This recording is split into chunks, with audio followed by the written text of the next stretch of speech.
स्वागत है आपका। आपके साथ मैं हूं राम मोहन शर्मा और इस वक्त हम मौजूद हैं राम की पैड़ी पर। ये जिस तरह का दिव्य माहौल है, ये जो भव्य नज़ारा हमारे ठीक पीछे आप देख पा रहे होंगे, ये अयोध्या में वैसे तो राम की पैड़ी पर हर दिन सजावट होती है, लेकिन आज जो दियों की जगमगाहट है वो ये बता रही है कि जैसे दीपावली हो। ये अवसर अगर आ रहा है, ये अवसर अगर आ रहा है तो इसके पीछे एक बहुत बड़ी साधना, एक बहुत बड़ी तपस्या, एक बहुत बड़ी लड़ाई इसके पीछे लड़ी गई और एक तरह से विजय उसमें जो मिली है उसके बाद का ये उत्साह है। भले ही कोरोना की गाइडलाइन से, लेकिन जो दिल के अंदर का उत्साह है उसका उद्गार कुछ इस रूप में अयोध्या में हो रहा है। हमारे साथ संतों का एक विशेष जमघट इस वक्त सरयू के किनारे पर मौजूद है। उनका परिचय कराएंगे। हमारे साथ हमारे एडिटर दिलीप तिवारी जी भी जुड़े हुए हैं। दिलीप जी, ये जो रौनक देख रहे हैं आज, और ये रौनक विशेष तब बनती है जब सरयू का किनारा हो और संतों का समागम हो। बिल्कुल, देखिए, संतों का आशीर्वाद हो, सरयू का किनारा हो, दीप जल रहे हैं और आप राम नाम की धुन सुन रहे हैं। जाहिर है कि ये पूरे हिंदुस्तान के लोग देख रहे हैं और हम अपने दर्शकों को बताना चाहते हैं कि दीपावली में भी आप अपने घर में दिए जलाते हैं तो ज़रूर इस बार 5 तारीख को और आज की रात ज़रूर दिए जलाइएगा, क्योंकि भगवान राम के भव्य मंदिर निर्माण की जो आधारशिला रखी जानी है, कल शिलान्यास होना है, प्रधानमंत्री नरेंद्र मोदी आएंगे और आज हमारे साथ खास मेहमान हैं जिन्होंने इस राम मंदिर का सपना देखा था। उनकी भावना थी कि राम मंदिर का निर्माण होना चाहिए। मेरे बाएं हाथ पर सबसे पहले हैं जगतगुरु स्वामी परमहंस आचार्य तपस्वी छावनी के। दूसरे नंबर पर बैठे हुए हैं जगतगुरु स्वामी अनंत श्याम देवाचार्य जी। तीसरे नंबर पर मेरे साथ हैं राधे राधे बाबा महामंडलेश्वर मनमोहन दास जी, महामंत्री हैं अखिल भारतीय संत समिति मध्य प्रदेश के।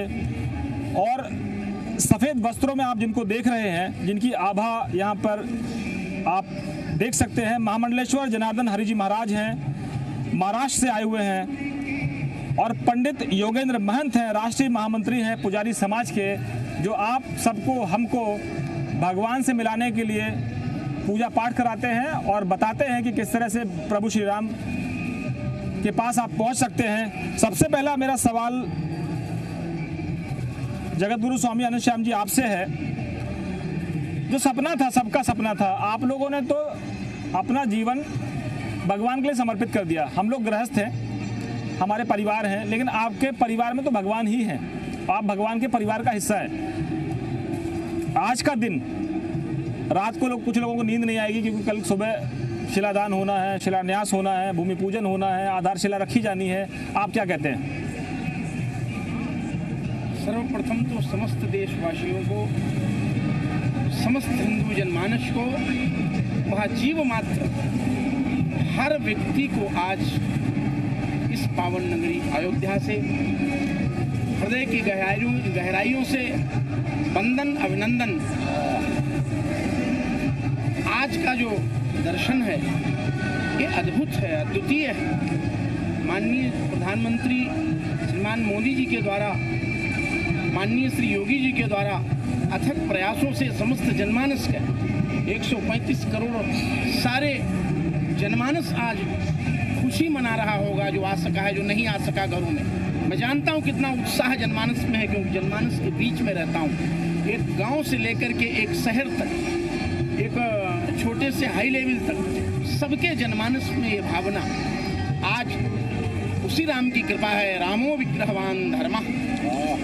आज धरती ही नहीं, आज आकाश मंडल में समस्त देव आह्लादित हो रहे हैं। पूरे जनमानस के पूर्वज आह्लादित हो रहे होंगे, क्योंकि राम का गुणगान करिए, श्री राम की दिव्यता का, भव्यता का ध्यान धरिए। महाराज जी, श्री राम, आपकी इजाजत हो तो संकीर्तन पहले हो जाए, क्योंकि आप गुणगान की बात कर रहे हैं तो रविंद्र सिंह ज्योति जी अपनी पूरी टीम के साथ हमारे साथ मौजूद हैं। और ये आपसे विशेष आग्रह है रविंद्र जी कि पहले संकीर्तन भगवान के नाम का होना चाहिए। और ये जो रात है, इसके बाद अयोध्या एक नई सुबह देखने वाली है। वो सुबह भगवान राम के मंदिर की भी होगी, वो सुबह विकास की भी होगी। जी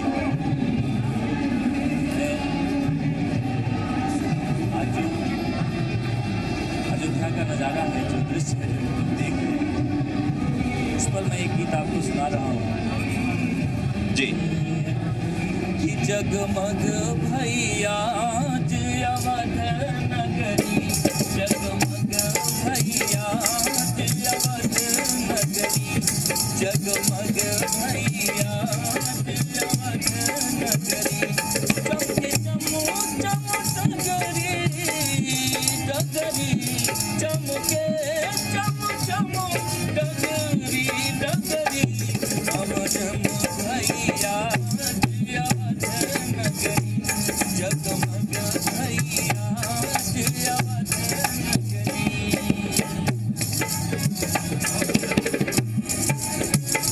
स्वागत हो, क्या बात है, जय हो।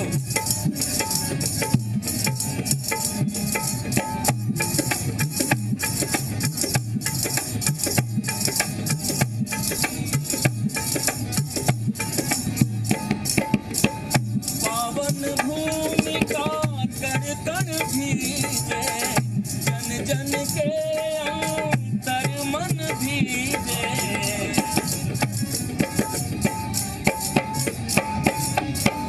पावन भूमि का कर कर दिलीप तिवारी लिखता हूँ महाराज। जन जन के अंतर मन भीजे। आनंद की बरस राही बदरी, आनंद की बरस राही बदरी, जगमग भैया अवध नगरी, जगमग भैया अवध नगरी। चम चम चमके डगरी डगरी, चम चम चमके डगरी डगरी, जगमग भैया अवध नगरी, जगमग भैया अवध नगरी। और जो आनंद है, यहाँ का आनंद जो है, यह आनंद ना मन में समाए, मुखमंडल पर महाराज जी, आप माइक लीजिए।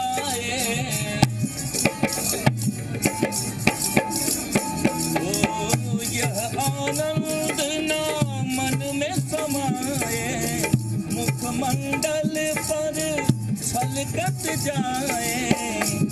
जस छोट परे मन की गगरी, जस छोट परे मन की गगरी, जगमग भैया अवध नगरी, जगमग भैया अवध नगरी।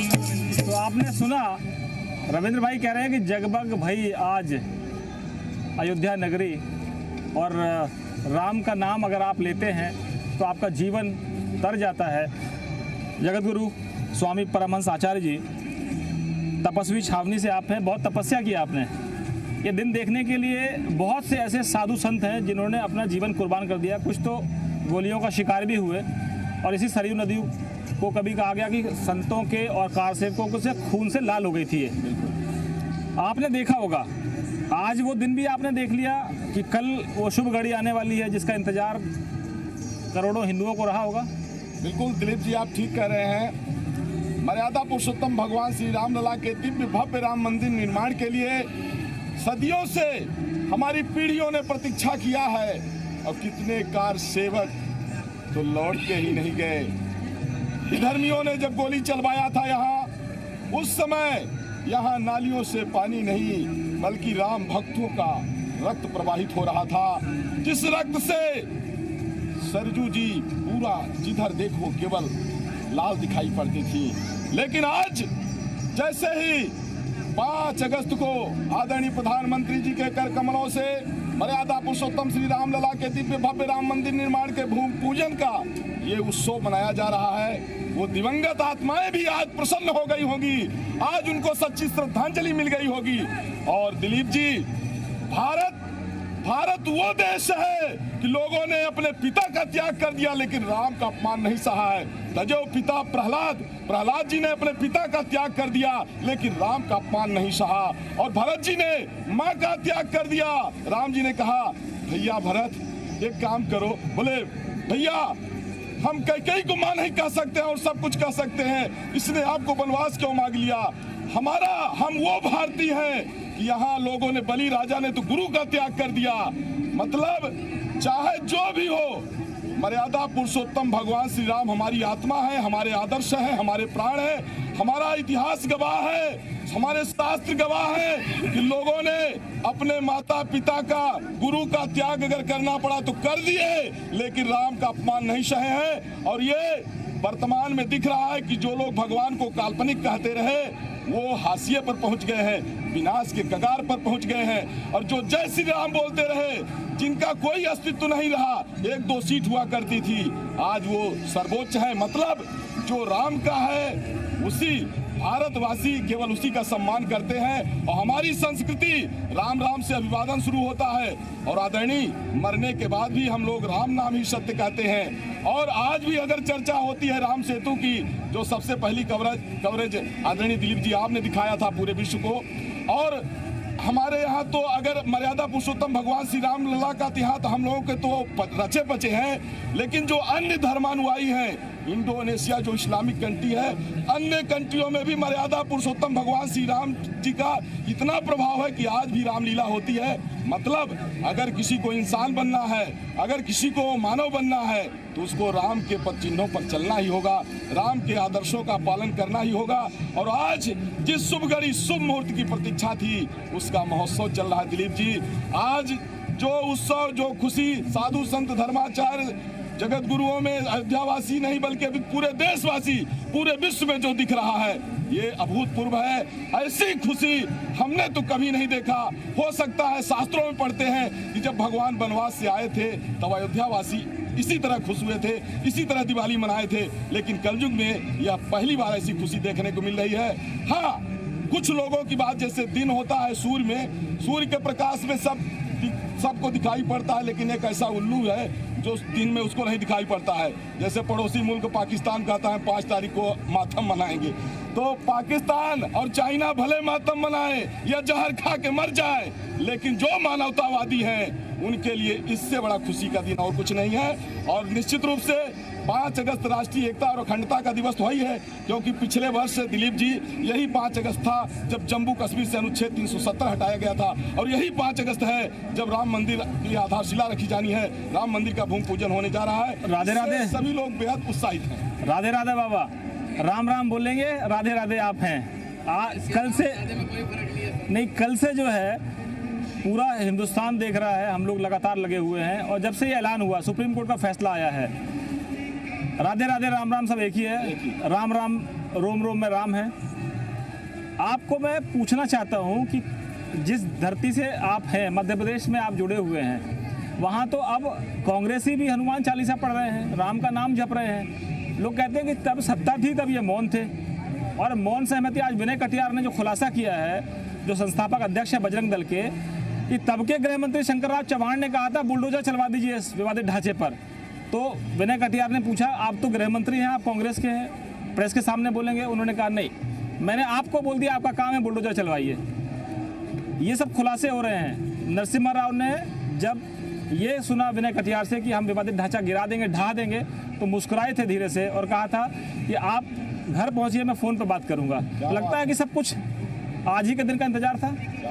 देखिए, सबसे पहले तो मैं दिलीप भैया आपके माध्यम से जी न्यूज को धन्यवाद देना चाहता हूं कि श्री राम जन्मभूमि का शुरू से लेके आज तक जो जनमानस तक पहुंचाने का रिसर्च करके पूरे जो राम जन्मभूमि का जो विषय था वो पूरे जन जन तक पूरे विश्व में आपने पहुंचाया है जी न्यूज के माध्यम से। दूसरा मैं ये कहना चाहता हूँ कि क्या है, जिस प्रकार भी महाराज जी भी कह रहे थे कि उल्लू को कभी कभी दिन में भी दिखने लगता है, तो आज जो कांग्रेस के मन में जो राम नाम कहने का जो समय आया है, ठीक है, कुछ लोगों को सद्बुद्धि अभी आना प्रारंभ हुई है, लेकिन वो सद्बुद्धि ऐसी नहीं है, अभी भी उसके अंदर कुछ ना कुछ षड्यंत्र की वो साथ में आती है। प्रधानमंत्री कहते हैं कुछ लोगों को अकलदार 40 साल के बाद निकलती है। हाँ, तो हो सकता है कि अभी तो एक हमारे कमलनाथ जी को ही आई है, अभी और लोगों को नहीं आई। मैं तो आपके माध्यम से कहना चाहता हूँ कि कमलनाथ जी ये सद्बुद्धि सोनिया गांधी को भी दे, और वो भी कल जो भूमि पूजन होने वाला है उसके लिए राम मंदिर का समर्थन करें। और इस प्रकार जिस प्रकार आज चल रहा था कि बाड्रा ने वो किया है, लेकिन उसके करने से कुछ भी नहीं होगा। हम लोगों के, हमारे संतों ने, हमारे महापुरुषों ने, सब लोगों ने समर्थन करके अपनी तपस्याओं को दाव में लगा के, संतों ने, भारत के लाखों करोड़ों लोगों ने अपना बलिदान इस राम जन्मभूमि के लिए दिया है। संतों ने तपस्या की है, आज उनकी तपस्या का फल है जो कल एक साकार रूप में होने वाला है। चाहे टीवी के जरिए हो, चाहे आत्मिक रूप से हो, लोग तो करोड़ों जुड़े हुए हैं। हमें एक छोटा सा ब्रेक लेना है आप महानुभावों की इजाजत से। एक छोटे से ब्रेक के बाद हम तुरंत हाजिर होते हैं।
सरयू के घाट पर मौजूद हैं, राम की बेड़ी पर मौजूद हैं और यहाँ पर संतों के साथ चर्चा कर रहे हैं क्योंकि सुबह बहुत अहम होने वाली है। सुबह हमारे साथ रविंद्र सिंह ज्योति जी मौजूद हैं और हम तपस्या की बात कर रहे थे। रविंद्र, तपस्या बहुत बड़ी हुई है और इसीलिए कह रहे हैं कि 5 अगस्त की जो सुबह है वो भी बहुत अहम होने वाली है। मैं इसी पे एक गीत आपको सुनाना चाह रहा हूँ। तपस्या पे हम लोग का जो इंतजार था, जो ये पत्थर तराशे गए थे वो भी तरस रहे थे, मैं उसी पे 2 लाइन गाना चाहता हूँ। वाह, सुनाइए। आंखों से आंसू बरस रहे थे, कब मंदिर बनेगा। जय हो। पत्थर तराशे तरस रहे थे, कब दिन आएगा निर्माण का। तंबू बम्बू के दिन बीते, भगवान राम जो तंबू में रहते थे, कि तंबू बम्बू के दिन बीते, अब भव्य बनेगा धाम। बोलो जय श्री राम, बोलो जय श्री राम। आइए। आंखों से आंसू बरस रहे थे, कब मंदिर बनेगा राम का। पत्थर तराशे तरस रहे थे, कब दिन आएगा निर्माण का। आंखों से आंसू बरस रहे थे, कब मंदिर बनेगा राम का। पत्थर तराशे तरस रहे थे, कब दिन आएगा निर्माण का। तंबू बम्बू के दिन बीते, तंबू बम्बू के दिन बीते, अब भव्य बनेगा धाम। बोलो जय श्री राम, कि बोलो जय श्री राम, कि बोलो जय श्री राम, कि बोलो जय श्री राम। राम सिया राम, सिया राम, जय जय राम। राम सिया राम, सिया राम, जय जय राम।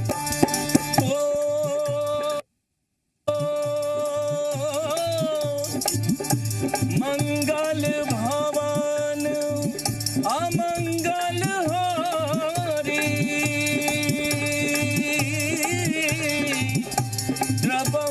हो दशरथ अधीर बिहारी राम सिया राम जय जय राम राम सिया राम जय जय राम राम सिया राम जय जय राम सिया राम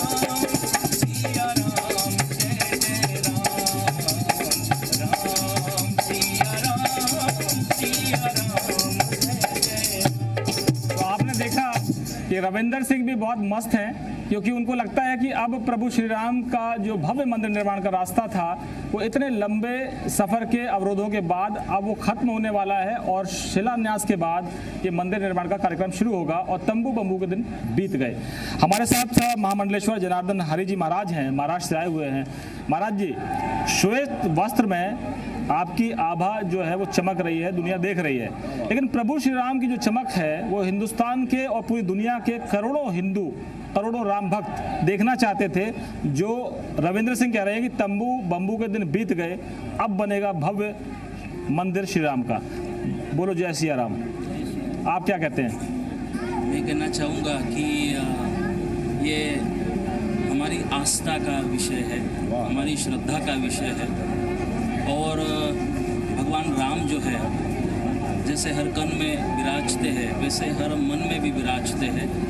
और जो चरित्र रहा है भगवान श्री राम का, तो उसे हमारे भारत की एक पहचान भी है और वही चमक है। भगवान श्री राम का जो चरित्र है वही चमक है और भगवान श्री राम अपने चरित्र से, अपने विचारों से, अपने स्वभाव से, अपने आदर्शों के कारण चमकते हैं। और जैसे है कि सूर्य को भी किसी और से प्रकाश की ज़रूरत पड़ती है, लेकिन भगवान श्री राम मैं मानता हूँ कि जिनको किसी और प्रकाश की ज़रूरत नहीं है वो स्वयं प्रकाशित है भगवान श्री राम का चरित्र। जी जी। पंडित योगेंद्र महंत जी, बहुत लंबा समय बीता, खूब पूजा पाठ कराई, खूब भक्ति की, खूब मनाया, विरोधियों को भी मनाया होगा, दुश्मनों को भी मनाया होगा कि भाई प्रभु श्री राम के रास्ते की बाधा तो हट जाए। आज आप लोगों की ये मनोकामना पूरी हुई। लगभग कुछ घंटों का वक्त है। कल दोपहर 12:40 पर या 8 सेकंड और लगा लीजिए, वो घड़ियां बहुत नज़दीक आ गई हैं। जय श्री राम। करोड़ों करोड़ों सनातन धर्मावलंबी इस देश के, जिनकी तन मन धन उनका जो है वो भगवान श्री राम के प्रति समर्पित है, और उनके मन में, करोड़ों वासियों के मन में जो है वो उनका पूरा मन जो है आत्मविभोर हो रहा है। वो धर्म, आस्था एवं विश्वास से समर्पित होकर पूरे भगवान श्री राम का जो कल भूमि पूजन होने वाला भव्य मंदिर का, जो कि अपने आप में विश्व का सबसे बड़ा प्रभु श्री राम का मंदिर बनेगा और वह पूरे विश्व का आध्यात्म, धर्म एवं सेवा का केंद्र बनेगा। अयोध्या जी ही नहीं, पूरे भारत की जो पहचान है भगवान श्री राम से है। भगवान श्री राम पुरुषोत्तम, मर्यादा पुरुषोत्तम राम है, जिन्होंने एक जीवन शैली दी, जिन्होंने पूरे समाज को कार्य करने का पद्धति दिखाई, किस प्रकार से जो राजा होता है उसका समर्पण होता है। उसके प्रभु श्री राम के द्वारा जो स्थापित किया गया रामराज है, उसकी हम बचपन से परिकल्पना कर रहे थे। सभी हमारी कई पीढ़ियां भगवान श्री राम के मंदिर बनाने के लिए आंदोलित रही। कई हमारे कारसेवकों ने बलिदान दिया और तकरीबन 5 सदियां हमें लग गई, जब जाकर सुप्रीम कोर्ट के एक महत्वपूर्ण निर्णय, जो कि अपने आप में मैं समझता हूं कि विश्व का सर्वश्रेष्ठ निर्णय है, जिसे पूरे देश के 135 करोड़ जनता ने स्वीकार किया। जैसे स्वामी परमहंस जी ने भी कहा था कि खून की नदियां बही थी, सरयू लाल हो गई थी कारसेवकों के खून से, राम भक्तों के खून से। प्रकाश शर्मा जी हैं जो पूर्व राष्ट्रीय संयोजक हैं बजरंग दल के, और बजरंग दल वो है जो बजरंग बली जो भक्त थे प्रभु श्री राम के, तो बल याद दिलाना पड़ता था उनको कि आपका बल कहाँ है। और प्रकाश शर्मा राम भक्तों को बल याद दिलाते थे कि आपका बल कहाँ है, और इनकी दहाड़ जो है विरोधी भी सुनते थे। अशोक सिंघल साहब जो आज हमारे बीच में नहीं है, आचार्य गिरिराज किशोर, महंत रामचंद्र दास परमहंस जी, महंत अवैधनाथ जी, बड़े बड़े दिग्गज थे जिन्होंने राम मंदिर की लड़ाई लड़ी है। आज हम राम भद्राचार्य जी से भी मिले, उन्होंने कहा कि ये आंदोलन जो था वो राम भक्तों का आंदोलन था, साधु संतों का आंदोलन था और कई राजनीतिक दलों ने इसका फायदा उठाया। उनको इस कहने में कोई संकोच नहीं है कि राजनीतिक दलों ने राम के नाम पर रोटियां सेकी, लेकिन खून बहा राम भक्तों का, गोलियां खाई राम भक्तों ने। प्रकाश शर्मा जी, हर वो दौर 1984 का दिन हो या विवादित ढांचा ढहाने का दिन हो या सुप्रीम कोर्ट के फैसले का दिन हो, मैंने अक्सर आपका फ़ोन सुना है और कहते सुना है कि मैं अपनी बात रखना चाहता हूं। हम तो पत्रकार हैं, सबका साथ सबका विकास हम ही करते हैं, सबकी बात सुनते हैं, सबकी बात जनता तक पहुंचाते हैं और सब में भरोसा जगाते हैं और हम कहते हैं कि हम देश को सच दिखाएंगे। सच दिखाना हमारा काम है। आप क्या कहना चाहते हैं कि आप जिस संघर्ष को लेकर चले थे उसमें बहुत लोग बलिदान हुए, राम के नाम पर लोगों ने अपने परिवार त्याग दिए, संत परंपरा को उन्होंने स्वीकार किया, आप क्या कहते हैं आज? देखिए, आंदोलन 1984 से और आज तक का एक अलग दौर है, लेकिन हमें याद उनको भी करना पड़ेगा जिन्होंने उस समय संघर्ष प्रारंभ किया था, जब पहली बार बाबर ने उस स्थान को भग्न करके एक ढांचा खड़ा करने का प्रयास किया था। 1,76,000 हमारे पूर्वजों ने इस स्थान की प्राप्ति के लिए लगातार संघर्ष किया है। पूर्ण विजय भले ही नहीं प्राप्त की होगी, लेकिन वो हारे नहीं, थके नहीं, लगातार लड़ते रहे और उसी संग्राम को बढ़ाने का काम 1984 में विश्व हिंदू परिषद के माध्यम से संतों का आह्वान किया गया। और हम लोगों ने कोई नया काम नहीं किया है। राम जी जब वनवास पर निकले तो रावण को परास्त करने के लिए उन्होंने देश की नौजवानी को जागृत करने का काम किया था, वनों में रहने वाले वानरों को जागृत करने का काम किया था, कोल भील किरात को जागृत करने का काम किया था, कहीं निषाद राज को खड़ा किया तो कहीं शबरी के झूठे भेड़ खाए और एक ऐसी शक्ति तैयार की कि दुनिया के आज तक के सबसे बड़े आतंकवादी रावण को उस समय के उपलब्ध साधनों से परास्त किया और राम राज्य की स्थापना की। विश्व हिंदू परिषद के माध्यम से, बजरंग दल के माध्यम से, संतों के नेतृत्व में, हम राम के जीवन में भी देखेंगे तो उन्होंने सारी शक्ति संतों से प्राप्त की है। वो जहाँ रुके वहाँ संतों का आशीर्वाद लिया और अंततोगत्वा विजय प्राप्त की है। हम सब ने भी संतों के मार्ग निर्देशन में, जैसे बजरंग बली सो सब तब प्रताप रघुराई, नाथ न कछु मेरे प्रभुताई, हम लोगों का कुछ नहीं है। इन संतों ने जो रास्ता हमको दिखाया, देश की नौजवानी को उस रास्ते पर ले जाकर खड़ा कर दिया। और ये राम मंदिर का निर्माण की शुरुआत नहीं होने वाली है। राम मंदिर के निर्माण के साथ साथ राष्ट्र मंदिर के निर्माण की भी दिशा दिखाई दे रही है। आज पूरी दुनिया भारत की ओर देख रही है। भारत क्या करेगा यह देखने का काम पूरी दुनिया कर रही है। और मैं धन्यवाद दूंगा इस देश के माननीय प्रधानमंत्री जी को कि उन्होंने वह साहस किया जो कभी सरदार वल्लभ भाई पटेल ने साहस किया था, जो उस समय के तत्कालीन राष्ट्रपति बाबू राजेंद्र प्रसाद जी ने साहस किया था, नेहरू जी के विरोध के बाद साहस किया था कि सोमनाथ मंदिर के प्राण प्रतिष्ठा में इस देश के राष्ट्रपति प्रधानमंत्री के मना करने के बाद गए। और अब तो हवा बदल गई है, बयार बदल गई है। देश का प्रधानमंत्री स्वयं आ रहा है राजा राम के मंदिर के नींव में पूजन करने के लिए और पूरी दुनिया को दिखाने के लिए। यह एक ऐतिहासिक आंदोलन है। और मैं ये भी कहूँगा, ये आंदोलन 1984 से लेकर आज तक इसने कभी पीछे पलट के नहीं देखा, कभी हताशा नहीं देखी, कभी पराजय नहीं देखी। कहा ताला खुलना चाहिए तो हुंकार से ताला खुल गया, कहा शिलान्यास होना चाहिए तो इस समाज की शक्ति के आधार पर शिलान्यास हुआ। 30 अक्टूबर, 6 नवंबर, 6 दिसंबर और 9 नवंबर को अंततोगत्वा विजय की प्राप्ति हुई। यह संतों के मार्गदर्शन में समाज की ताकत का परिणाम है। जी, लेकिन मेरा सवाल इसके साथ साथ है और वो सवाल ये है, आपने कहा कि प्रधानमंत्री ने साहस किया जो सरदार वल्लभ भाई पटेल ने किया था। मेरा प्रश्न इससे थोड़ा बड़ा है और सवाल ये है कि भारत में जहाँ के कण कण में राम हो, वहाँ पे राम के पूजन को या राम के मंदिर की आधारशिला को रखे जाने को साहस का काम कहा जाता है। इसलिए कहा जाता है कि ये परिस्थिति क्यों बनी? थे नहीं, भारत में राजनीति की सेकुलरिज्म की परिभाषा बदली जी।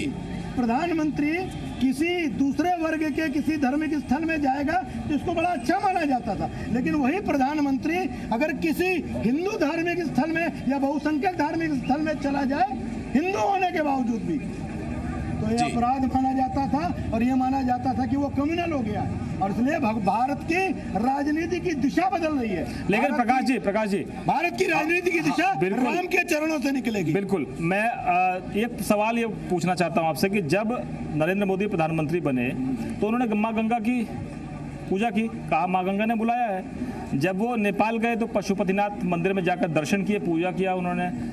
बाबा विश्वनाथ के भी दर्शन करते हैं। जब वो मौका आता है तो ये भी दिखाते हैं कि मैं कितना बड़ा उपासक हूँ, मैं 9 दिन का उपवास भी रखता हूँ, माँ दुर्गा की भी साधना करता हूँ। लोग कहते हैं कि आप कहते हैं सबका साथ, सबका विकास, सबका विश्वास, लेकिन ईद की बधाई नहीं देते या मुस्लिमों का कोई बात हो तो आप कहते नहीं हैं खुलकर। तो सवाल ये भी उठता है कि जब पहले जो अल्पसंख्यकों को खुश करने की कोशिश करते थे तो अब अल्पसंख्यकों को इग्नोर क्यों करते हैं? विरोधी सवाल उठाते हैं कि अब आप मुस्लिमों को डराने की कोशिश मत करिए, क्योंकि राम मंदिर तो आपको मिल गया सुप्रीम कोर्ट के फैसले से। शायद अगर आप लोगों के दबाव में, आप लोगों के समझौते में मुस्लिम समाज आता और कह देता कि लीजिए हमने आपको सौंप दिया, तो शायद आप लोग ज़्यादा संतुष्ट होते। लेकिन मुझे लगता है मुस्लिम समाज ने क्या सोचना था, मुस्लिम समाज में अगर पहले से उदारता होती तो उन्होंने दिशा और दशा को समझा होता और स्वयं में आगे आए होते। लेकिन उन्होंने क्या किया, मैं उस पर नहीं जाना चाहता। लेकिन बात यह है कि क्या, मुझे नहीं मालूम नरेंद्र मोदी जी ने ईद की बधाई दी कि नहीं दी, मैंने विश्लेषण नहीं किया। लेकिन क्या उन्होंने कभी उस समाज का अपमान किया? जिस समय कश्मीर में बाढ़ आई तो क्या प्रधानमंत्री ने यह निर्णय किया कि वहाँ मुसलमान ज्यादा रहते हैं तो रसद नहीं पहुंचनी चाहिए? क्या ऐसा कोई आचरण आप देश के प्रधानमंत्री का दिखा सकते हैं? नहीं दिखाई देंगे। वास्तव में तुष्टीकरण की राजनीति बंद होकर भारत की राजनीति राम से दिशा प्राप्त करेगी, रोम से नहीं प्राप्त करेगी। भारत की राजनीति भारत की मिट्टी से दिशा प्राप्त करेगी। और कल के शिला पूजन और कार्यारंभ का यह संकेत है कि भारत की राजनीति भारत की मिट्टी से निकली हुई विचारों के आधार पर चलेगी। स्वामी परमहंस आचार्य जी, अब तो कांग्रेस वाले कह रहे हैं अपनी ट्विटर की प्रोफाइल में डीपी जिसको हम कहते हैं उसमें हनुमान जी की मूर्ति तस्वीर लग गई है और हनुमान चालीसा पढ़े जा रहे हैं मध्य प्रदेश में, जहाँ के स्वामी जी हैं मनमोहन दास जी राधे राधे करते हैं लेकिन समझा नहीं पाए उनको। लेकिन वो कह रहे हैं हनुमान चालीसा पढ़ेंगे, हनुमान मंदिर बनाया है, हम डीपी बदल देंगे। और बीजेपी वाले कह रहे हैं कि यार तुम लोग तो रामद्रोही हो, आज क्यों बदल गए? उमा भारती कहती हैं राम सबके हैं, राम बीजेपी के नहीं है, राम सबके हैं, चाहे वो हिंदू हो, चाहे मुसलमान हो, चाहे विरोधी हो, चाहे कोई हो, राम सबके हैं। तो हम राम को बंटवारा कैसे करते हैं? राम तो कड़कड़ में है, राम रोम रोम में है। स्वागत है आपका और ये खास कवरेज सरयू के घाट से लगातार जारी है। राम की पैड़ी पर हम मौजूद हैं। प्रधानमंत्री नरेंद्र मोदी सुबह 12 बजे के बाद जो शुभ मुहूर्त तय किया गया है उसमें आधारशिला रखेंगे राम मंदिर की। और अयोध्या तो सबका स्वागत करती है जो भी यहाँ आता है। अब प्रधानमंत्री आ रहे हैं तो रविंद्र सिंह ज्योति जी, प्रधानमंत्री जी का भी स्वागत हो रहा है कि नहीं? जी, मैं 2 लाइन में मैं माननीय प्रधानमंत्री जी का भी स्वागत करूंगा, क्योंकि ये शुभ कार्य उनके हाथ में होना है और सभी संतों का सहयोग है। इसमें मैं 2 लाइन में कहना चाहूँगा कि राम भक्तों की शान है हमारे मोदी जी, राम भक्तों की शान है हमारे मोदी जी, राम भक्तों की शान है हमारे मोदी जी। भूमि पूजन को अवध में पधारेंगे मोदी जी, भूमि पूजन को अवध में पधारेंगे मोदी जी, राम भक्तों की शान है हमारे मोदी जी, राम भक्तों की शान है हमारे मोदी जी। राम दूत आप राम के दुलारे मोदी जी, राम दूत आप राम के दुलारे मोदी जी, राम भक्तों की शान है हमारे मोदी जी, राम भक्तों की शान है हमारे मोदी जी। तो आप देखिए कि रविंद्र सिंह अपने ही अंदाज में नरेंद्र मोदी का स्वागत कर रहे हैं, लेकिन जाहिर है सब राम के काम में जुटे हुए हैं, सब राम भक्त हैं, कण कण में राम है, रोम रोम में राम है। और स्वामी परमहंस आचार्य जी, जो मैंने सवाल आपसे पूछा था, लालकृष्ण आडवाणी अपने मन की बात कह रहे थे, प्रधानमंत्री भी अपने मन की बात करते हैं, आपके मन की बात क्या है जो मैंने सवाल पूछा था? आदरणीय मर्यादा पुरुषोत्तम भगवान श्री रामलला वनवास काल में जब विभीषण शरण में आए तो जाते ही राम तिलक ने इशारा, बोले लंका का राजा तो बनोगे। तो और जो है सब लोगों ने कहा अरे अभी रावण जिंदा है, अगर वो आ गया तो बोले यदि रावण शरण में आ जाएगा तो उसको मैं अयोध्या का राजा बना दूंगा। मतलब ये है ये अगर सुबह का भूला शाम को घर आ जाए तो भूला हुआ नहीं कहते हैं। अच्छा है कि जब 5 अगस्त को मर्यादा पुरुषोत्तम भगवान श्री राम लला के दिव्य भव्य राम मंदिर निर्माण का जब भूमि पूजन कार्यक्रम होने जा रहा है, जितने रामद्रोही और राष्ट्रद्रोही हैं अगर ये राम भक्त बन जाए बहुत अच्छा, लेकिन कपट नहीं होना चाहिए, क्योंकि भगवान कहते हैं मोहि कपट छल छिद्र न भावा। कुछ लोग ऐसे होते हैं कि जनता का रुख देख करके और सत्ता बचाने के लिए, कुर्सी पाने के लिए राम भक्ति का नाटक करते हैं। ऐसा नहीं, अगर आप सच्चे मन से राम की शरण में आते हैं फिर तो स्वागत है, चाहे वो कांग्रेसी ही क्यों न हो, भले उन्होंने राम को काल्पनिक कहा है। लेकिन एक बात जरूर मैं कह रहा हूं, जिन लोगों ने राम भक्तों के सीने पर गोली चलाया है जनता उनको क्षमा नहीं करेगी, भले जो है भगवान राम क्षमा कर दें, क्योंकि राम भक्तों को जो हुतात्मा हो गए हैं ऐसे जो है जो अधर्मी हैं भक्तों के सीने कम नहीं पड़े, गोली चलाने वाले पापियों की गोली कम पड़ गई थी, इसलिए जनता उनको क्षमा नहीं करेगी। हाँ ये जरूर है अगर सही रास्ते पर आएंगे तो अगला जन्म उनका सुधर जाएगा। जगतगुरु स्वामी अनंत श्याम देवाचार्य जी, ये कहा गया कि कुछ नेता जो राम मंदिर के आंदोलन से जुड़े रहे हैं, प्रकाश शर्मा जी भी ऐसे ही मानते हैं, वो अभी मैं उनसे पूछ लूँगा कि अयोध्या तो झांकी है, काशी मथुरा बाकी है, आप क्या कहते हैं? यही सौभाग्य है सबका, और मैं तो ये कहूँगा कि काशी मथुरा बाकी है, अयोध्या अभी झांकी है।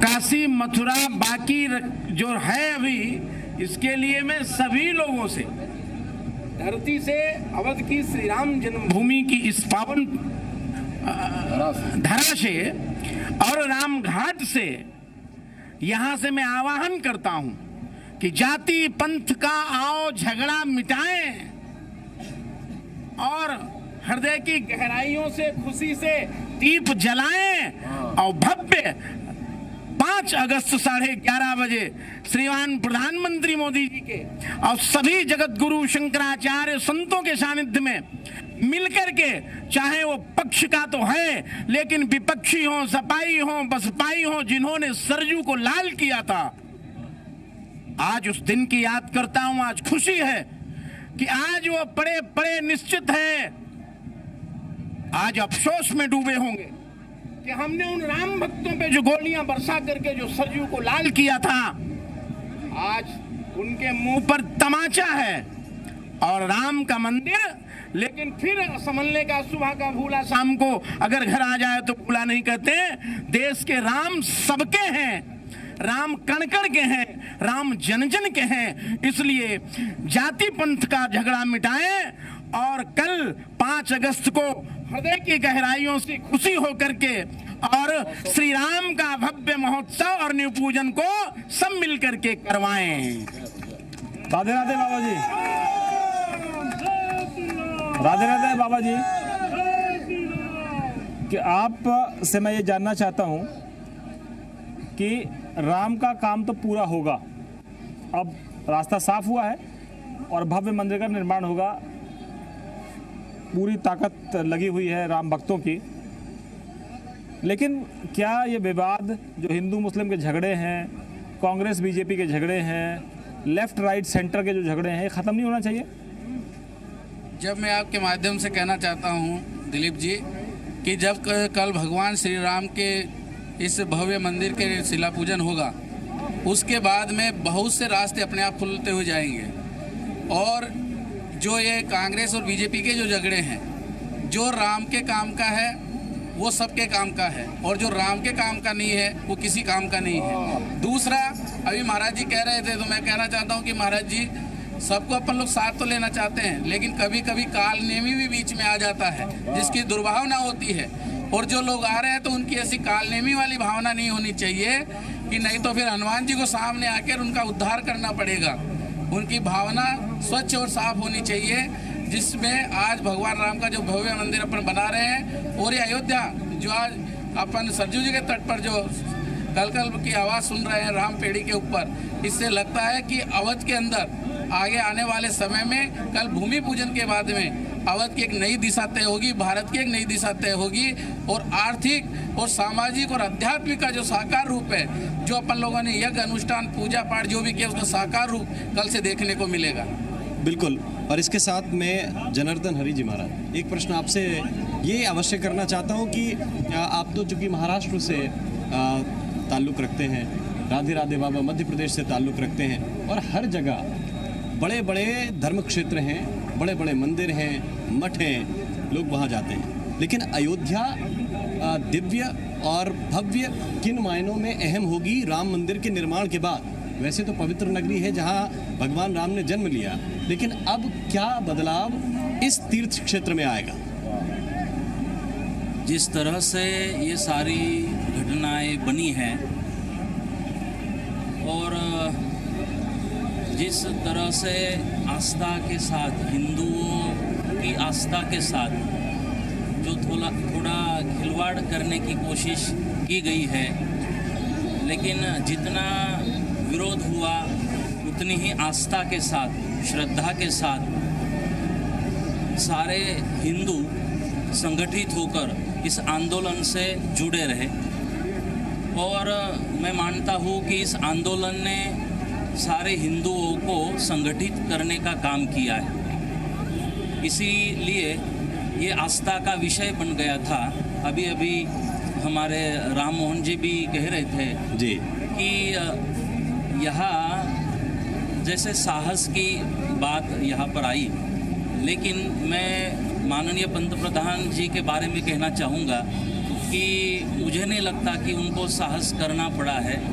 वो हिंदू है, भगवान श्री राम उनके आराध्य है, हनुमान जी उनके आराध्य है, और वो सहजता के साथ यहाँ पर आ रहे हैं, अपनी श्रद्धा को प्रकट कर रहे हैं। इसमें कोई साहस की बात नहीं, वो सहजता से आ रहे हैं। और अगर मोदी जी सहजता से यहाँ पर आते हैं तो वो किसी को तकलीफ नहीं होनी चाहिए। वो उनके श्रद्धा का विषय है, वो हिंदू भी है, आस्था का विषय है।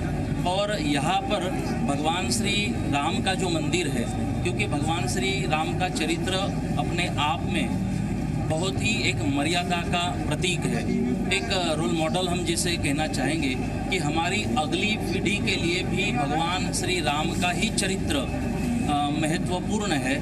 मैंने कई बार अपनी बात को रखा है कि अपराधों को सरकार नहीं रोक सकती, चाहे आप इनकाउंटर कर लो या चाहिए आप फांसी की शिक्षा दे दो। इन अपराधों को सरकार नहीं रोक सकती। इन अपराधों को भगवान श्री राम का जो चरित्र है, भगवान श्री राम के दिए हुए जो संस्कार है, वो संस्कार ही अपराधों को रोक सकते हैं। इसीलिए भगवान श्री राम का चरित्र और अयोध्या का श्री राम मंदिर महत्वपूर्ण है। बिल्कुल। पंडित योगेंद्र महाराज, ये जो कह रहे हैं महाराज जी, उसके साथ साथ ये भी है क्योंकि आप उस विषय में भी जब चर्चा कालने में की आई तो आप भी उत्साहित थे, कुछ कहना चाह रहे थे। भगवान प्रभु श्री राम के आशीर्वाद से जी मैं यह बताना चाहता हूँ सभी को कि जिस प्रकार से हमारे हिंदुस्तान में सनातन धर्मावलंबी या हिंदुओं के लिए जो 4 तीर्थ हैं, बद्रीनाथ, केदारनाथ, उसके बाद जो 5वां तीर्थ बनने जा रहा है वो अयोध्या जी में श्री राम मंदिर जो बनने जा रहा है वो 5वां धाम रहेगा हमारा तीर्थ का।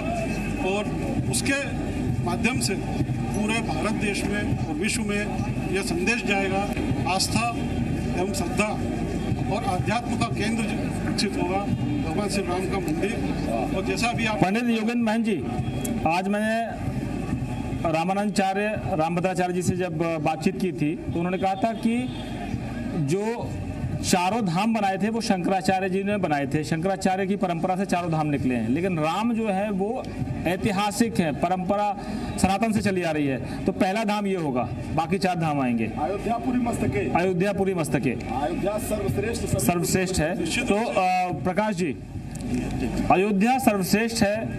लोग कल्पना करते हैं कि ईसाई धर्म का वेटिकन सिटी है, इस्लाम का मक्का मदीना है। हमारे पास अब भव्य राम मंदिर का जो आधार बन रहा है, कल जो होगा, तो तो आपको लगता है कि पूरे हिंदुस्तान के साथ साथ दुनिया भर में जो राम भक्त हैं, चाहे वो इंडोनेशिया के लोग हों, चाहे श्रीलंका के लोग हों, चाहे दक्षिण कोरिया की वो जो राजकुमारी की विरासत या परंपरा से आए हुए लोग हों, जो यहाँ से अयोध्या से दक्षिण कोरिया गई थी और उनकी विरासत के लोग हों, वो सब लोग अपने आराध्य के आस्था के इस केंद्र को पहला धाम मानेंगे हिंदुस्तान में। देखिए, मुझे लगता है लोग मानते ही हैं। पिछले 15 दिनों से संगठन के आह्वान पर और श्री राम जन्मभूमि तीर्थ क्षेत्र के आह्वान पर कि देश भर की पवित्र रज और पवित्र जल यहाँ पर आए। मैं आपको बताऊं कि 3000 से अधिक स्थानों से पूरे देश भर की मिट्टी राम मंदिर के निर्माण में सहयोग के लिए आ गई है और 2000 से भी अधिक स्थानों से जल आ गया है। लोग कोरियर से जल भेज रहे हैं। लोग ऐसे हैं जिन्होंने कभी अयोध्या देखी नहीं थी, ऐसे लोग अपने आसपास के पवित्र जल को लेकर के आ रहे हैं। राम जन्मभूमि के इस कार्यक्रम में सभी शिवाजी के दुर्गों की मिट्टी लगने वाली है, झांसी के किले की मिट्टी लगने वाली है, जहां पर चंद्रशेखर आजाद बलिदान हुए उस पार्क की मिट्टी लगने वाली है। तो निश्चित रूप से हम तो इसको मानते ही हैं। मैं जब बचपन में कभी अयोध्या आया करता था तो हम लोग गाड़ी से निकल जाते थे और अयोध्या दिखती नहीं थी, अयोध्या कहाँ है। आज आप देख लीजिए, पूरी दुनिया को दूर से अयोध्या दिखाई दे रही है और कल 12 बजे के बाद से जिनको नहीं दिखाई देती, वो जीव जंतु ऐसे भी होते हैं जिनको दिन के प्रकाश में दिखाई नहीं देता, उनको भी अयोध्या दिखाई देने लगी। लेकिन प्रकाश जी, राम सबके हैं, जिनको दिखाई नहीं देती उनके भी तो हैं। लेकिन वो तो माने कि राम हमारे हैं। उमा भारती कह रही है कि बीजेपी का पेटेंट नहीं है।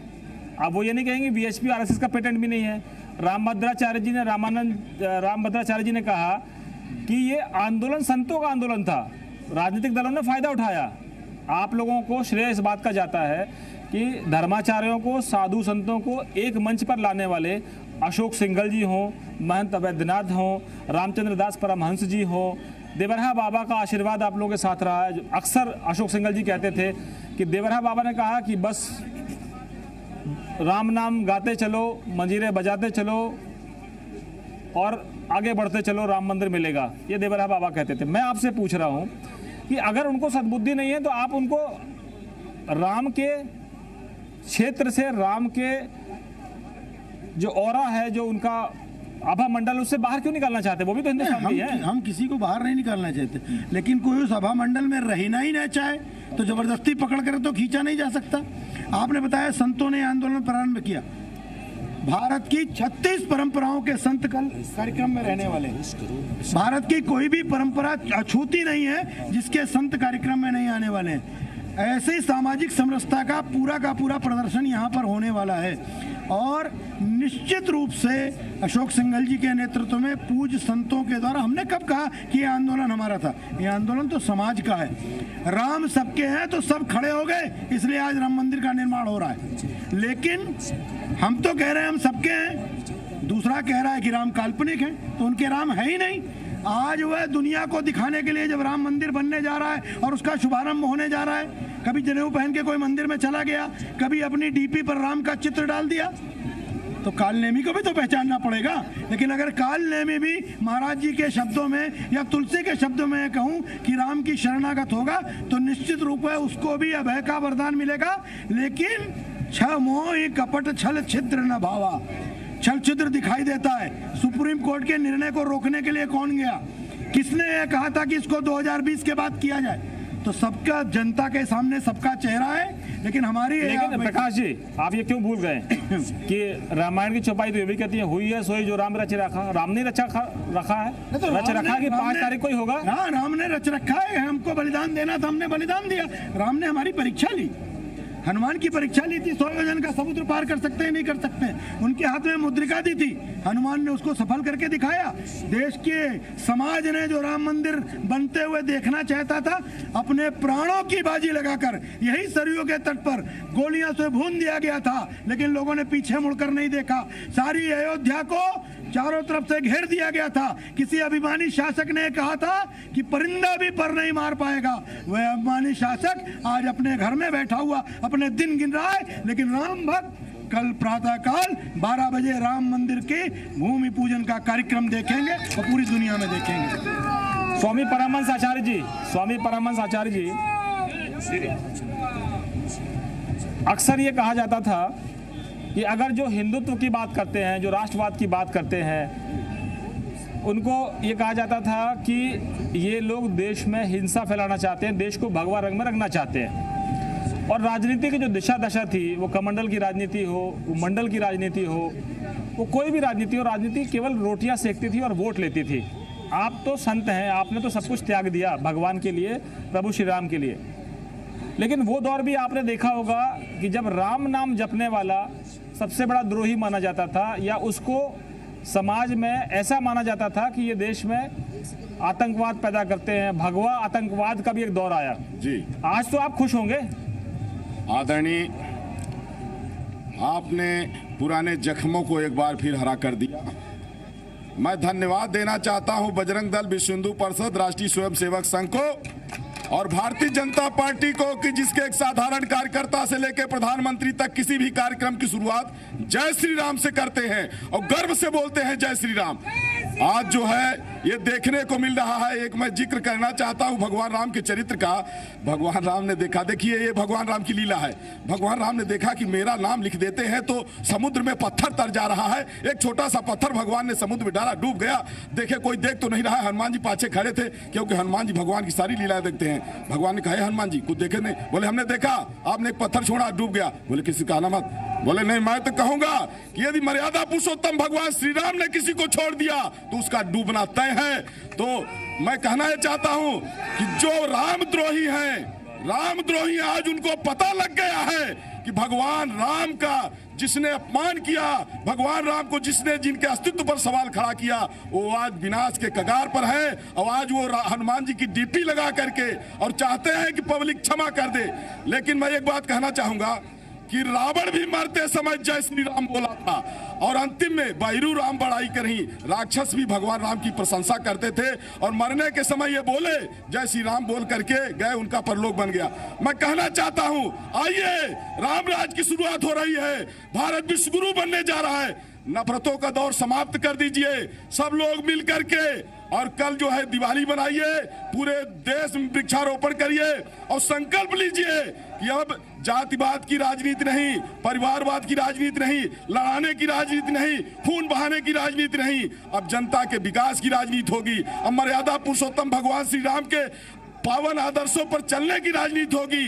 अब जो है अब दौर बदल गया है, जनता जागरूक हो गई है, नफरत फैलाने वालों का अंत हो गया। जय श्री राम। स्वामी आनंद श्याम जी, हिंदुत्व का नाम लेना एक गाली के समान था और कहा जाता था कि ये सांप्रदायिक सोच है, सांप्रदायिक हो गए सब लोग। और जो सत्ता में बैठे हुए लोग थे वो इस बात में खुशी महसूस करते थे कि कैसे इस काम में अड़ंगा लगाया जाए या एक दूसरे समुदाय को ये संदेश दिया जाए कि हम आपके साथ खड़े हैं, लेकिन हम हिंदुओं के साथ नहीं खड़े हैं। हिंदुस्तान में रहकर हिंदुओं की बात करना अपराध क्यों था? और आज आपको लगता है कि कल जब शिलान्यास या राम जन्मभूमि में मंदिर निर्माण का जब आधारशिला रख दी जाएगी, उस इतिहास को 500 सालों से जो लड़ाई चल रही थी, तो सब कुछ बदलेगी, तस्वीर बदलेगी। अब हिंदुत्व कहना, हिंदुत्व की बात करना गाली जैसा नहीं होगा। पूरी दुनिया में मैं दावे के साथ कह सकता हूं, हमारा हिंदुस्तान में हिंदू समाज, सनातनी समाज, इसने कभी तोड़ा नहीं है। मेरे सनातन ने हिंदू कभी भी विभाजन की बात नहीं किया, इसने तो जोड़ा है।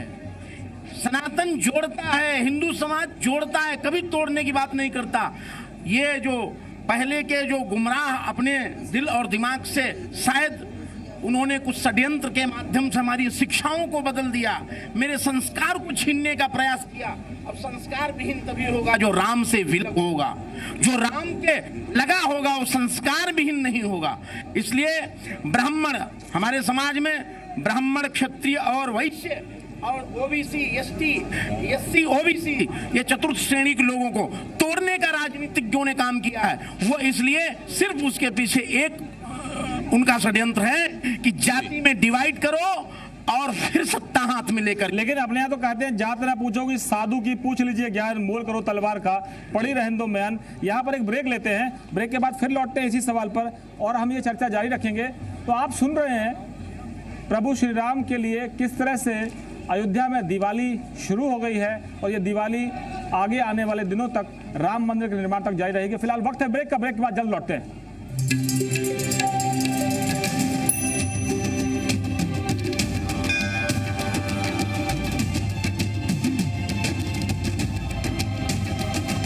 हमने तो बाद स्वागत है आपका। लगातार चर्चा कर रहे हैं हम सरयू के घाट से, और ये जो तस्वीरें हमारे पीछे आप देख पा रहे होंगे, लगातार सजावट की, दियों के जलने की, और जगह जगह हर मंदिर में रामचरितमानस का पाठ भी हो रहा है।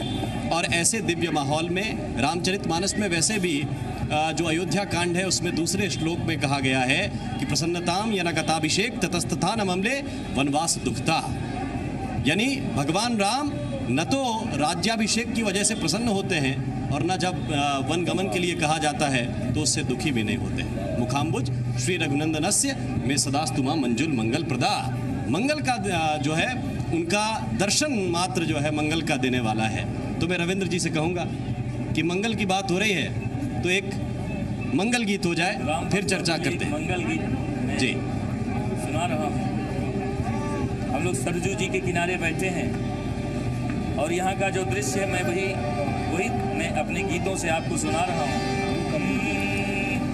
सरयू तट पे दिवाली हर शाम है, ये बीजे गाथा राम भक्तों के नाम है।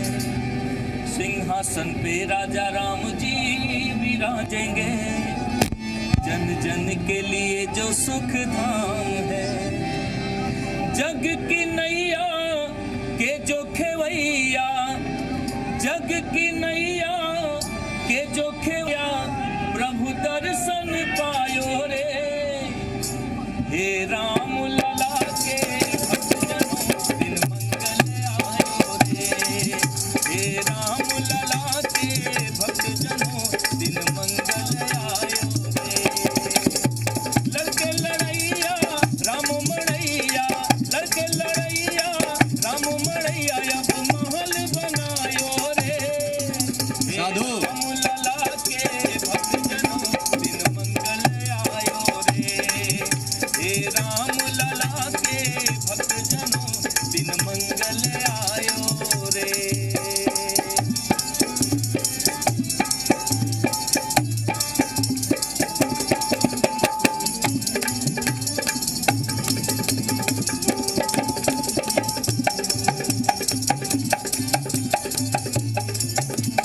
बहुत सुंदर।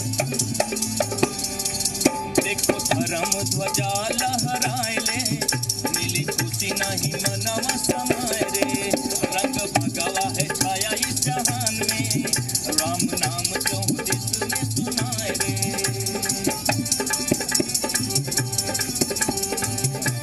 हर तरफ ये भगवा ध्वज लहरा रहा है। देखो धर्म ध्वजा लहराए रे, राम नाम चौदिस में सुनाए रे। रंग भगवा है छाया इस जहान में, राम नाम चौदिस राम के नाम पे जो भी हो जाए। बाहर समैया लौटे रमैया, बाहर समैया लौटे रमैया, अवध सोहायो रे। हे राम लला के भक्तजनों दिन मंगल आयो रे। हे राम लला के भक्तजनों दिन मंगल आयो रे। दिन मंगल आयो रे। दिन मंगल आयो रे। दिन मंगल आयो रे। तो रविंद्र सिंह और उनके साथियों की खुशी आप देख सकते हैं। जाहिर है सालों से इनकी तपस्या है, राम भक्ति करते हैं और बहुत अच्छी आवाज़ है, माँ सरस्वती का वास है, अच्छा लिखते भी हैं। और राधे राधे बाबा। तो अब राम राम जो है विरोधी भी जपने लगे हैं। आपके यहाँ तो हनुमान चालीसा का पाठ हो रहा है, डीपी लगाई जा रही है, लगता है सद्बुद्धि जल्दी आएगी। देखिए राम जी को उनको सद्बुद्धि देना चाहिए, लेकिन मैंने अभी कहा ना थोड़ी देर पहले कि भक्त बनकर आए तो अच्छा है, कालने भी बनकर नहीं आए। क्योंकि कुछ देर के लिए आए और फिर उधर, क्योंकि उन्हीं लोगों ने पहले भगवान श्री राम का जब राम सेतु का विषय आया था तब काल्पनिक कहा था कि भगवान राम तो अयोध्या में हुए ही नहीं, ये तो साकेत है। उन्हीं लोगों ने यहाँ पर के भगवान श्री राम पर अनेक प्रश्न उन्होंने उठाए थे। आज वही कि जब अगर वो आना चाहते थे तो मैं बताना चाहता हूँ कि जब सुप्रीम कोर्ट में जब हम लोगों का केस चल रहा था तो इस केस को आगे बढ़ाने के लिए जो वकील थे वो कांग्रेस के थे कपिल सिब्बल, वो आगे इसको करने के लिए गए थे।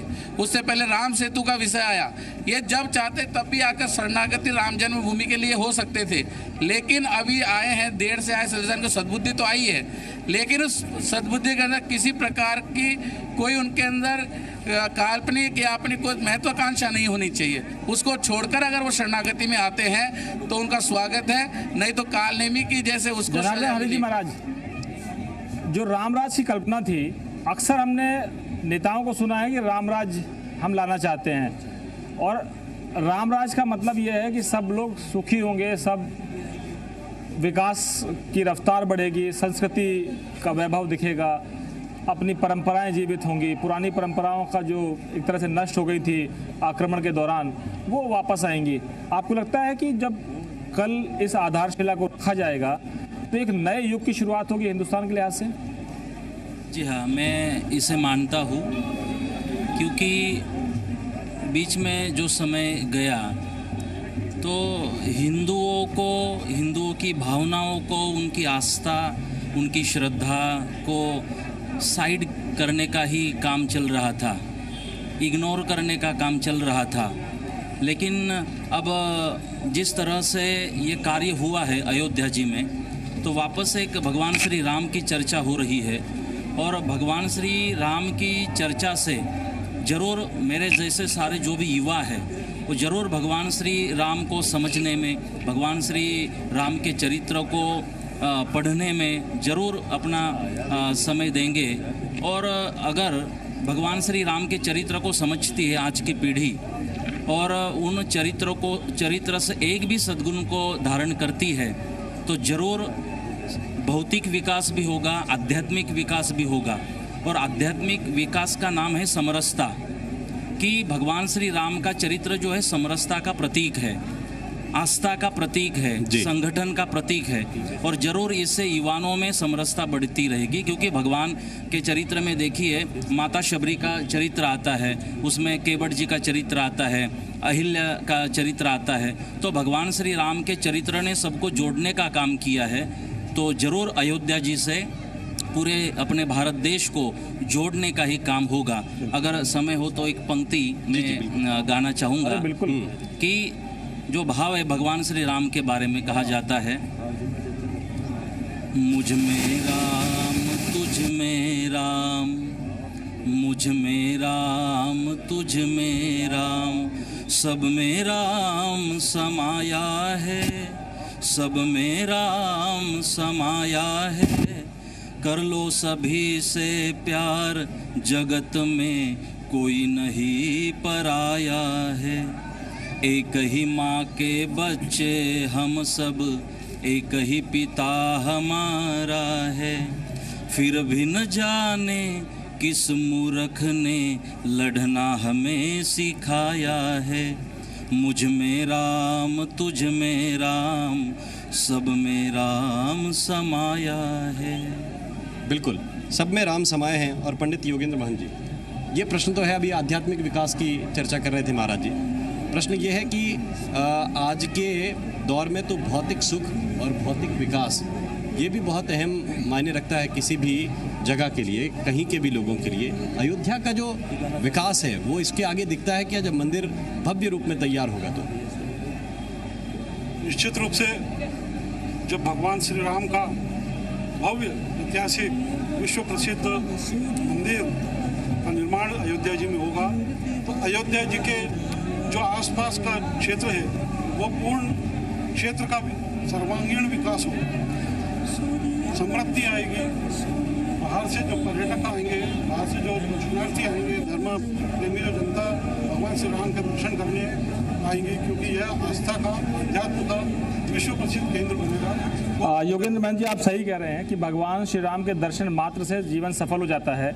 मेरा आखिरी पड़ाव में हम हैं, एक सवाल आप सब लोगों से है, उसका जवाब, सवाल एक ही होगा, सबसे थोड़ा थोड़ा जवाब चाहता हूँ। प्रकाश शर्मा जी, आपसे शुरू कर रहा हूँ और जानना ये चाहता हूँ कि कांग्रेस के मित्र कहते हैं, कांग्रेस के नेता कहते हैं कि राम जन्मभूमि का ताला खुला तो श्रेय देना चाहिए राजीव गांधी को, और नरसिम्हा राव जी की मौन स्वीकृति और उनका मौन समर्थन था जब आप लोगों ने ये ढांचा गिराया था। ये ऐसा दावा विनय कटियार जी कर रहे हैं। विनय कटियार जी कहते हैं कि जब मैंने उनसे कहा कि हम इस ढांचे को गिराएंगे तो वो मुस्कुराए, कहा आप अयोध्या पहुंचिए, मैं फ़ोन पर बात करूंगा। शंकरराव चौहान जी तब गृह मंत्री थे, तो उन्होंने कहा था कि इस ढांचे पर बुलडोजर चलवाइए, नया मंदिर बनवाइए। तब उनसे पूछा गया कि आप क्या ये मीडिया के सामने कहेंगे? बोले मैं देश का गृह मंत्री हूँ, मैंने आपको कह दिया ये काम आपका है, आप राम का काम आप करिए। प्रकाश जी, श्रेय देने की जब बात आती है तो आप लोग कंजूसी क्यों करते हैं? अगर किसी ने राम का काम किया, छुप के किया, छुपाते हुए किया, राजनीतिक मर्यादा में रहकर किया, पार्टी ऐसी थी जहां वो बोल नहीं सकते थे, या उनको एक बंधन में रखा गया था, वो मौन रहकर स्वीकृति दे रहे थे, तो अब तकलीफ क्या है? राम का काम तो हो गया, श्रेय देने में क्या दिक्कत है? मुझे लगता है श्रेय का प्रश्न यहाँ नहीं है। अगर यही सब होना था तो 1949 में पहले क्यों नहीं हो गया? 47 में आई थी, जब बहुत से स्थानों के नाम बदले गए, कई जॉर्ज विक्टोरिया और इन सबकी मूर्तियां हटाई गई, अस्पतालों के नाम बदले गए, सोमनाथ के मंदिर की पुनर्प्रतिष्ठा हुई। अगर कांग्रेस के मन में इतनी इच्छा थी तो उसी समय श्री राम जन्मभूमि के इस मुद्दे का समाधान कर देना चाहिए था। आज सब लोग श्रेय लेने का काम करते हैं। 1984 में अगर संतों के नेतृत्व में ये प्रचंड जनसमूह नहीं खड़ा हुआ होता, और दुनिया जानती है कि राजनीति जनता के चरणों में झुकती है, और उस राजनीति को झुकाने का काम पूज्य संतों के नेतृत्व में इस देश के समाज ने किया है, राम भक्तों ने किया है। श्रेय सिर्फ और सिर्फ इस देश के राम भक्तों को है, संतों को है, और इस आंदोलन के चलाने वाले नेता अशोक सिंघल जी, आचार्य गिरिराज किशोर जी, मोरोपंत पिंगले जी, ऐसे महान भावों को है जिन्होंने निर्णय लिया कि हम अपनी ताकत के आधार पर सत्ता को ही है पहचान करवाने के लिए मजबूर कर देंगे कि यही स्थान श्री राम की जन्मभूमि है, और हमने कर दिखाया। परमहंस आचार्य जी, तो कोई विषय लेता। परमहंस आचार्य जी, जो राम के काम आया, कैसे भी आया, उसको आशीर्वाद देने में आप लोगों को क्या तकलीफ है? देखिए आदरणीय, राम के काज में जो आएगा आदर तो मिलेगा, लेकिन अगर राम के काज में अगर कहीं कालनेमी के रूप में कोई आया तो उसको मुक्ति दी जाती है। ताला तो कांग्रेस ने खुलवाया था, लेकिन कपट पूर्ण रहा। अगर कपट न होता तो सोनिया गांधी और राहुल गांधी ये टांग न अड़ाते रहते अभी तक। इनके अधिवक्ता जो है टांग अड़ाने का काम न करते, तो इन लोगों ने कालनेमी का जो है रोल अदा किया, और राम भक्तों ने इनको मुक्ति दे दिया, और भारत अब कांग्रेस मुक्त होने जा रहा है। जय श्री राम। जगतगुरु स्वामी अनंत श्याम देवाचार्य जी। दिलीप जी, राम जी, याद आ रहा है आपका नाम दोनों को मैं लगा रहा था जी। सूर्यवंश में दिलीप जी आए थे, और दिलीप जी की कई पीढ़ियों के बाद में फिर उसी वंश में राम का आगमन हुआ। तो राम और दिलीप दोनों बैठे हैं, ये भी एक पिता का दर्शन कर रहे हैं। और फिर मैं बहुत कम शब्दों में ये कहना चाहूंगा कि जो लोग अगर इस आंदोलन में जिन्होंने पक्ष हो विपक्ष हो या किसी ने अगर विघ्न डाला, कोई बात नहीं, अभी भी, लेकिन मन की स्थितियां थोड़ा सा मलिन होने के कारण, और राम जी हमेशा, राम जी का चरित्र रहा है कि मन की मलिनता अगर है तो राम जी के पास कभी आ नहीं सकता। राम जी कहते हैं सन्मुख होए जीव मोहि जबहि, जन्म कोटि अघना सही तमहि। अरे राम जी शरण में आ जाओ, और जो राम का है, जो राम का है वही काम का है, और जो काम का है उसी के पास दाम है, और जिसके पास राम है, काम है, दाम है, तभी हर प्राणी का जीवन विश्राम है, नहीं तो विश्राम नहीं मिलता। लेकिन स्वामी जी, अगर जिन लोगों को आप मानते हैं कि कालनेमी के देश में रहे हैं, वो अगर श्री राम की शरण में आ जाएं, राम जन्मभूमि में मंदिर निर्माण हो जाए, या वो दर्शन कर लें, आके अपना पश्चाताप कर लें, तब तो आप लोग संतुष्ट हो जाएंगे? नहीं, आ ही तो नहीं रहे हैं, और आ जाए तो फिर अभी काशी मथुरा बाकी है, उसमें आकर के देख लेंगे, उसमें आइए सहयोग करिए। परीक्षा है, ये भी परीक्षा है। ये परीक्षा है कि जो राम के शरण में आना चाहते हैं वो खुल के बयान दे कि मथुरा और काशी का भी जो है विवाद खत्म हो जाए, वो अपनी हार्दिक इच्छा जता दे। ये परीक्षा हो जाएगी, हम लोग उनको स्वीकार कर लेंगे। राधे राधे बाबा, महाराज जी कह रहे हैं कि राधे राधे करना जाके क्या है ये कि आप देखिए, मैं आपके माध्यम से कहना चाहता हूँ कि आप कह रहे हैं कि जो लोग आना चाहते हैं उनको आशीर्वाद आप लोग दीजिए। मैं आपके माध्यम से कहना चाहता हूं, जो कांग्रेस के अध्यक्ष है सोनिया गांधी, वो मीडिया के सामने आए और कहे कि मैं राम मंदिर का समर्थन करती हूं, मैं राम मंदिर का दर्शन करने के लिए जाऊंगी और काशी विश्वनाथ का और कृष्ण जन्मभूमि के जो संघर्ष है उसको निपटाने के लिए तैयार हुआ कर मीडिया में कहे, हम लोग फिर अपनाने के लिए तैयार है, वो घोषणा करें। जनार्दन हरि जी, तो हरि का नाम अगर लेना चाहते हैं वो अपने को राजनीतिक मतभेदों से दूर रखें, क्योंकि हिंदुस्तान सबका है, राम सबके हैं। वो किसी भी धर्म के मानने वाले हों, हम किसी भी धर्म के मानने वाले हों, हम दूर से किसी का धार्मिक स्थान देखते हैं तो श्रद्धा से सर तो झुका ही लेते हैं, चाहे उस परंपरा को माने, उस धर्म को माने या न माने। मज़ारों में भी हिंदू जाते हैं या दुनिया की बड़ी बड़ी मस्जिदें हैं, वहाँ भी हिंदू धर्म के लोग चले जाते हैं। वेटिकन सिटी को भी लोग दूर से देख आते हैं। हम उस धर्म के धर्मावलंबी नहीं है, हम उस धर्म के मानने वाले नहीं हैं, लेकिन दिल हमारा बड़ा है। हम तो वसुधैव कुटुंबकम की बात करते हैं। देखिए, शरणागति की पद्धति होती है, शरणागति उसी तरह से होनी चाहिए जैसे शास्त्रों ने बताई है। अगर उसके अनुकूल शरणागति होती है तो मेरे भगवान श्री राम सबको स्वीकारने के लिए तैयार है। एक मैं बात बता दूं, हम संतों का कोई पक्ष नहीं है, हम किसी पक्ष को नहीं यहाँ रख रहे। हमारा पक्ष राम जी है, धर्म है, इस देश की आस्था है, इस देश की संस्कृति है, इस देश के संस्कार है। हम अपना पक्ष रख रहे हैं जो भगवान श्री राम का पक्ष है। मैं कहना चाहूँगा इस बात के ऊपर कि जरूर शरणागति होनी चाहिए और स्वीकार भी होना चाहिए, लेकिन कथनी और करने में अंतर ना हो।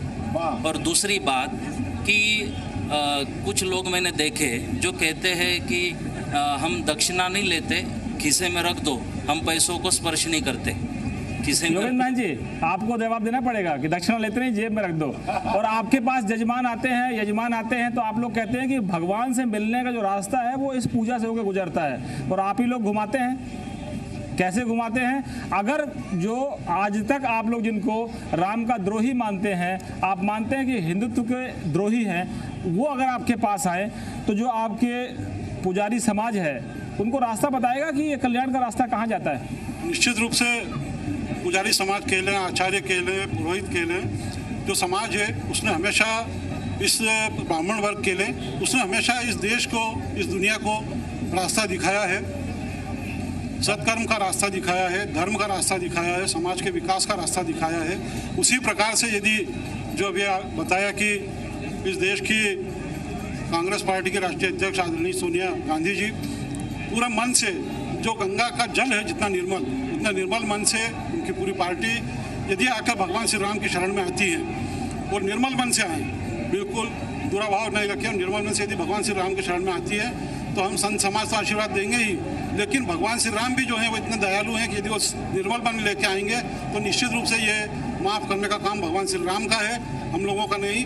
मैं जी न्यूज़ को इस अच्छे अभियान को, भगवान श्री राम जन्मभूमि के अभियान को शुरू से लेकर अभी तक चलाने के लिए बहुत बहुत साधुवाद देता हूँ, धन्यवाद देता हूँ। और आपके माध्यम से एक अपील और कल के लिए करता हूँ कि कल 5 अगस्त को हर परिवार अपने घरों को सजाए, दीपावली जैसे दीपक जलाए, और साथ में एक हम अपील जी मीडिया के जरिए करना चाहेंगे, आप सब लोग भी अपने अपने माइक ले लें, कि राम जन्मभूमि जो तीर्थ क्षेत्र बनाया गया है उसके लिए दान देने का काम, जो हिंदू धर्म में एक परंपरा है कि जो भी आप कमाते हैं कुछ हिस्सा साधु संतों को दान दीजिए। साईं इतना दीजिए, जामे कुटुंब समाए, साधु भी भूखा ना रहे, साधु भी भूखा ना जाए, मैं भी भूखा ना रहूं। तो मैं आप लोगों से चाहता हूं कि आप लोग क्या अपील करना चाहते हैं हिंदू समाज के लोगों से कि वो इस दिव्य और भव्य मंदिर के निर्माण के लिए किस तरह से अपना आर्थिक योगदान दे सकते हैं, कोई श्रम के तौर पर योगदान दे सकते हैं, किस तरह से वो जुड़ सकते हैं इस तीर्थ क्षेत्र से। मैं एक छोटी अपील करना चाहता हूँ, सहयोग लोग दे रहे हैं, आप सब लोग इस मंदिर के निर्माण के लिए जो भी अधिक सहयोग हो सके, छोटे से छोटे व्यक्ति से लेकर बड़े से बड़े व्यक्ति तक सहयोग करें। लेकिन आप सबकी इच्छा रही होगी कि इस शुभ अवसर पर आएँ। लाखों करोड़ों लोगों ने इस आंदोलन में सहयोग किया है, आप यहाँ नहीं आ पा रहे हैं। मैं एक निवेदन करना चाहता हूँ, आपने अगर किसी भी रूप में इस आंदोलन में भाग लिया है, किसी भी रूप में अगर भाग लिया है, तो श्री राम जन्मभूमि तीर्थ क्षेत्र के ट्विटर, फेसबुक और जो भी साधन के माध्यम है उन पर अपना चित्र, अपना वीडियो और शुभकामना संदेश कल के कार्यक्रम के लिए प्रेषित करें। हम इसे स्वीकार करेंगे और दुनिया के सामने प्रस्तुत करेंगे। आप इस रूप में इस कार्यक्रम में सम्मिलित हो। बिल्कुल आप सही कह रहे हैं। श्री राम जन्मभूमि तीर्थ क्षेत्र ट्रस्ट ने शायद कोई ऑनलाइन खाता भी खोल दिया है। जी जी। पूरे देशवासियों से ये अपील है, जो भी सनातन धर्मानुयायी हैं, मर्यादा पुरुषोत्तम भगवान श्री राम लला के दिव्य भव्य राम मंदिर निर्माण में 1 रुपए से लेकर के और जो आपकी शक्ति हो, जो आपकी श्रद्धा हो, सब लोग सहयोग करें। आपका जो सहयोग है यह जो है निश्चित रूप से एक भारत को नई पहचान देने जा रहा है। जिस तरह से राम सेतु निर्माण में गिलहरी से सेतु नहीं बना, लेकिन गिलहरी ने अपनी भावना प्रकट करने के लिए सहयोग दिया, उसी तरह से सभी देशवासी दें। और जैसा कि आदरणीय इसी सहयोग के साथ हम भी आगे बढ़ते हैं और रविंद्र जी का सहयोग लेते हैं। कार्यक्रम के आखिरी पड़ाव में एक आखिरी संकीर्तन, एक आखिरी भजन। रविंद्र जी। सूर्य वंश का सूर्य पताका, सूर्य वंश का सूर्य पताका निर्विवाद लहराया है। सूर्य वंश का सूर्य पताका निर्विवाद लहराया है। राम राज फिर आया है, राम राज फिर आया है, राम राज फिर आया है, राम राज फिर आया है। सूर्य वंश का सूर्य पताका निर्विवाद लहराया है। सूर्य वंश का सूर्य पताका निर्विवाद